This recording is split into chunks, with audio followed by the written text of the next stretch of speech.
Hey Bluebeamers, welcome back to Brighter Graphics, your go-to channel for all things Bluebeam Revu. In this video, we'll show you how to use Claude to create custom columns in Revu's Markups List and run calculations for estimates and other workflows. Let's dive in. As you can see, we have 3 area measurements placed on this drawing.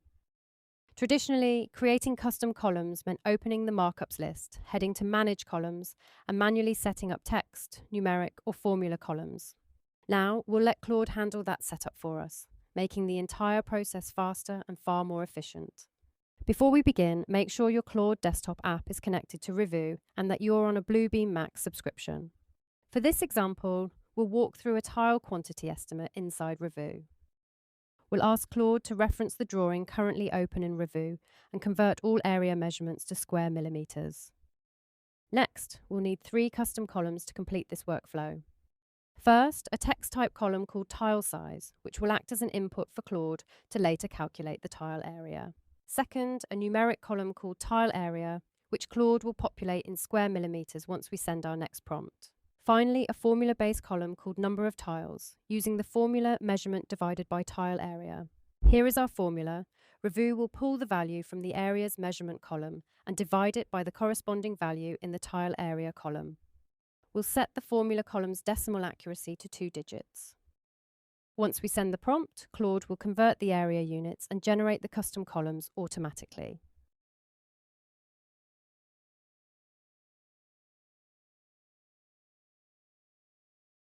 Press Enter and wait for Claude to complete the requested actions inside Revu.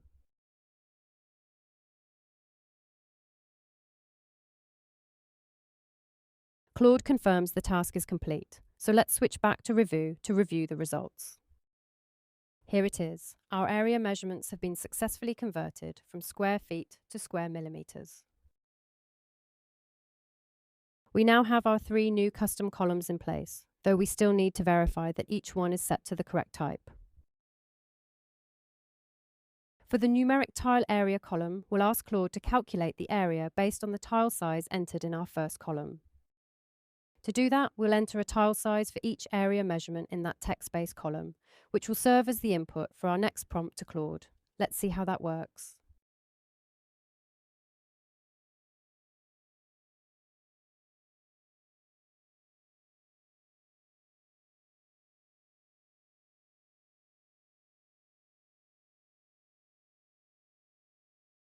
The number of tiles column is currently showing an error, since it's pulling placeholder values. We'll ignore that for now and revisit it once everything's filled in.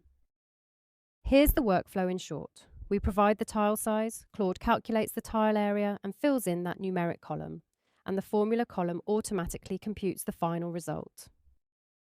Let's prompt Claude to read the tile size from our size column, convert it into an area value, and populate the numeric tile area column.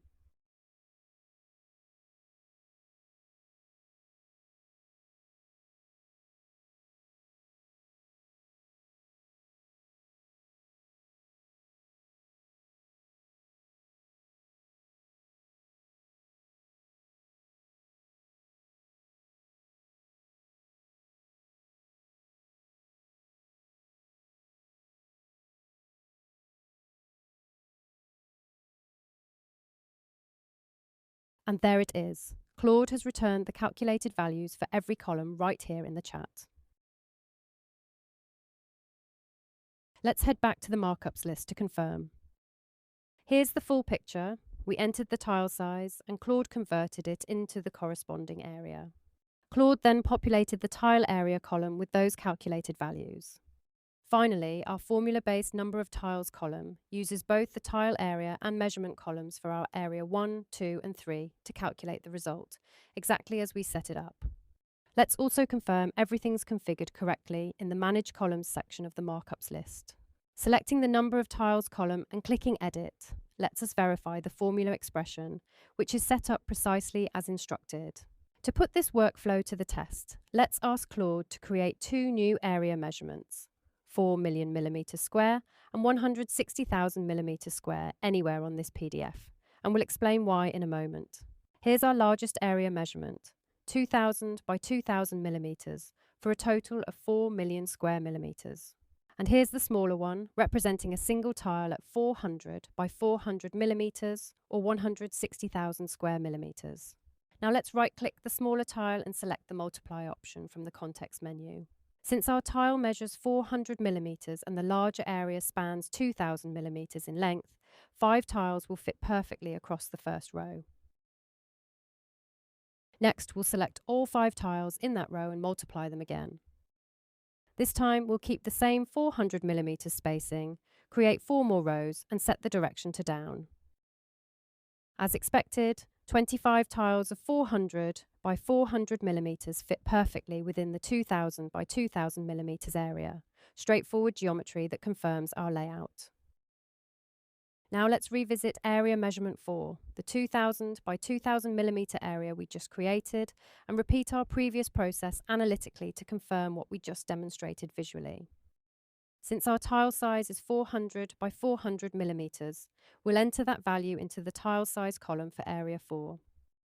We already know the expected tile area, but let's have Claude calculate it anyway to exactly mirror our earlier process.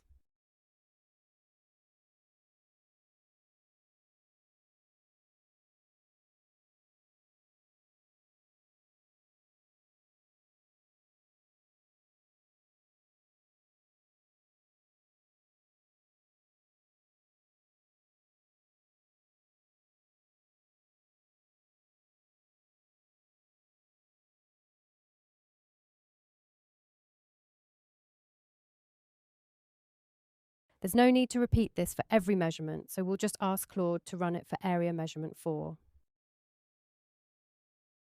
Now we'll wait for Claude to process the data and populate the tile area column. And there we go. Visually, you can count 25 tiles in area 4, and the markups list confirms the same, exactly 25 tiles. Claude also calculated the area of our 400 by 400 millimeter tiles to be exactly 160,000 square millimeters, matching our expectations. You can apply this same approach to build more custom columns of different types in your markups list with Claude. No manual work required. Thanks for watching. For more Bluebeam tips and tricks, stay connected with Brighter Graphics.